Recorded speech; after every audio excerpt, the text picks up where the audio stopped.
Hola, un saludo desde el podcast de Creativa a quienes nos siguen en la red social Facebook. Este mes abordamos el periodismo de infancias y para ello quisimos contar con las reflexiones de la doctora en Ciencias Sociológicas, María Isabel Domínguez García, quien es coordinadora del Grupo de Estudios sobre Infancias, Adolescencias y Juventudes en el Centro de Investigaciones Psicológicas y Sociológicas, CIPS.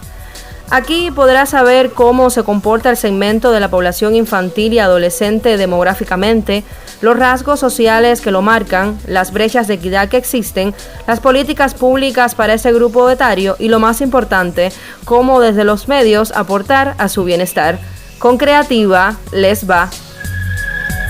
¿Cómo se comporta el segmento de la población infantil y adolescente en Cuba demográficamente? Bueno, efectivamente la población infantil y adolescente en Cuba está teniendo un proceso de decrecimiento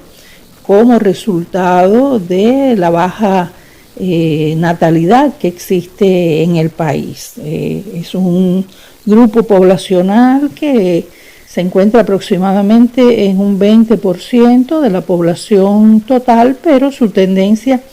es a no crecer e incluso a decrecer en los próximos años, precisamente por esa baja fecundidad. ¿Qué rasgos marcan socialmente a la infancia y a la adolescencia en Cuba? La infancia y la adolescencia en Cuba se caracterizan por el ejercicio de sus derechos, precisamente como resultado de políticas públicas de carácter universal que permiten su acceso a todas las condiciones de educación, de atención de salud, de espacios culturales, recreativos y a la protección de sus condiciones sociales, de sus condiciones como niños, niñas, adolescentes, a ser protegidas socialmente y al propio tiempo a poder ejercer sus derechos. Eso es una particularidad que distingue a estos grupos sociales en Cuba, porque justamente el proyecto social cubano ha puesto en el centro de la atención desde sus inicios mismos el cuidado de la población infantil, de la población adolescente, y bueno, sus características son que tienen una total escolarización hasta 9º grado, que tienen acceso a un conjunto de espacios para su formación y que por lo tanto disfrutan de unas condiciones que le permiten continuar luego en la etapa juvenil, en la etapa adulta, hacia otras realizaciones profesionales y sociales. ¿Qué brechas de equidad marcan a la infancia y la adolescencia en Cuba? A pesar de esa universalidad de las políticas, hay segmentos de la población infantil y adolescente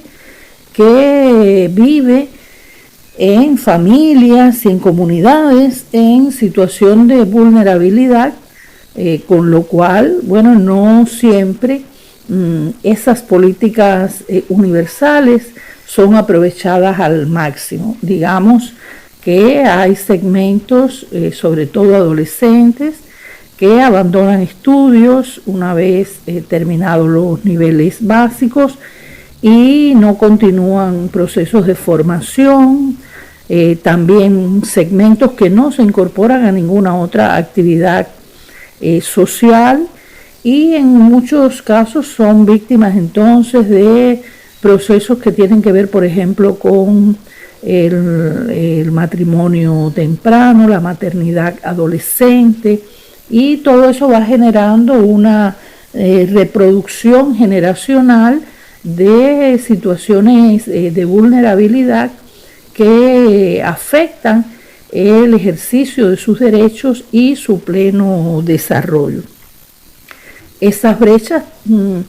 tienen características de género, tienen características territoriales, tienen características por color de la piel, porque justamente se concentran en esos segmentos sociales donde esas condiciones de partida no han alcanzado un proceso de incorporación social y de mejoramiento de condiciones de vida y de actividad social que les permita justamente aprovechar al máximo esas políticas. En el caso, por ejemplo, de las niñas y las adolescentes, bueno, esas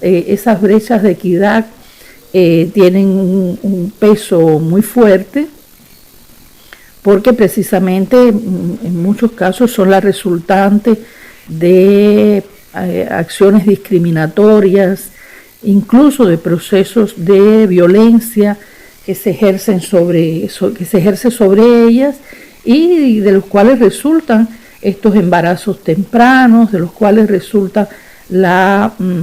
desvinculación de una vida social activa. ¿Qué retos tienen las políticas públicas para este grupo etario? Los retos de las políticas públicas, cómo lograr articular esas políticas universales con el tratamiento diferenciado de esos grupos sociales que están siendo afectados y que no han logrado un nivel de integración social plena. Y aunque ese proceso de las políticas públicas es en relación con los grupos sociales en su conjunto, las comunidades, pero requiere una atención particular para niños, niñas y adolescentes, precisamente porque las cosas que se logren en esa etapa de la vida son las que van a garantizar luego una inclusión social satisfactoria en otros momentos de la vida. Creo que las acciones para revertir estas situaciones no corresponden a una institución sola. Creo que es una labor conjunta de la sociedad,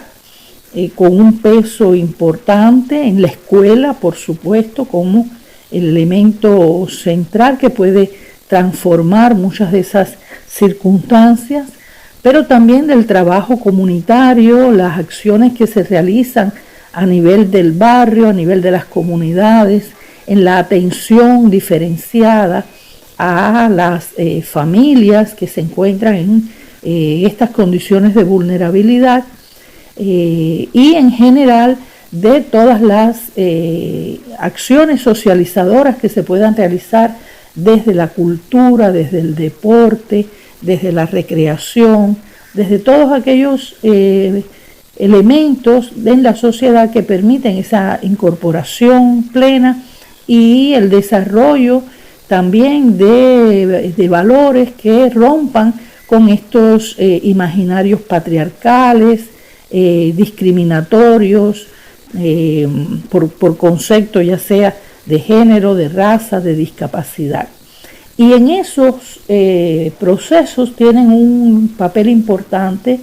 los medios de comunicación. Desde los medios, ¿qué podemos aportar para el bienestar de la infancia y la adolescencia en Cuba? Que son un elemento educativo por excelencia, que tiene la posibilidad de llegar a todas y todos y que permiten, hacer referencia a estos procesos que contribuyen a identificar dónde están esas brechas, permiten también socializar las acciones que se realizan o que se pueden realizar para ir trabajando en su eliminación. Y creo que el trabajo especialmente dirigido a la niñez y la adolescencia por parte de los medios, con programas específicos, con mensajes acorde a sus intereses, acorde a la naturaleza de sus edades, pues creo que tiene un valor inestimable para contribuir a un desarrollo pleno y al cierre de estas brechas que existen entre ellos. Algo que quisiera destacar, doctora, que sea de importancia en el tema que nos ocupa. Bueno, para concluir, creo que habría que mencionar, de acuerdo al contexto actual, dos elementos claves. Uno, bueno, la situación con la que la sociedad ha respondido a los retos, a los desafíos que impuso la pandemia de la COVID-19 y que Cuba, con la producción de sus propias vacunas, dio la posibilidad de incluso vacunar a la población infantil y adolescente, cosa que no se ha logrado en muchas partes del mundo, y con ello revertir el impacto nefasto de esta enfermedad sobre ese segmento poblacional. Y quería añadir también que en este momento el país se encuentra inmerso en la elaboración de una propuesta de política para la atención a la niñez, la adolescencia, las juventudes, que tomará en cuenta precisamente todas estas condiciones a las que he hecho referencia, de manera que esas políticas tengan en cuenta los desafíos que hoy enfrenta la sociedad, tengan en cuenta esas brechas que persisten y se busquen alternativas de manera que niños, niñas, adolescentes y jóvenes encuentren en la sociedad cubana todas las garantías para desarrollar un proyecto de vida pleno. Creo que estos son dos elementos del contexto actual que sería importante remarcar. Reflexiones para Creativa de la doctora en Ciencias Sociológicas María Isabel Domínguez García, coordinadora del Grupo de Estudios sobre Infancias, Adolescencias y Juventudes en el Centro de Investigaciones Psicológicas y Sociológicas. Te motivamos a crear desde nuestro podcast. No olvides dejarnos manito arriba, comentar y compartir para que nuestros mensajes lleguen a otros. Por la infancia y la adolescencia en Cuba, seguimos. Donna Cruz, Creativa.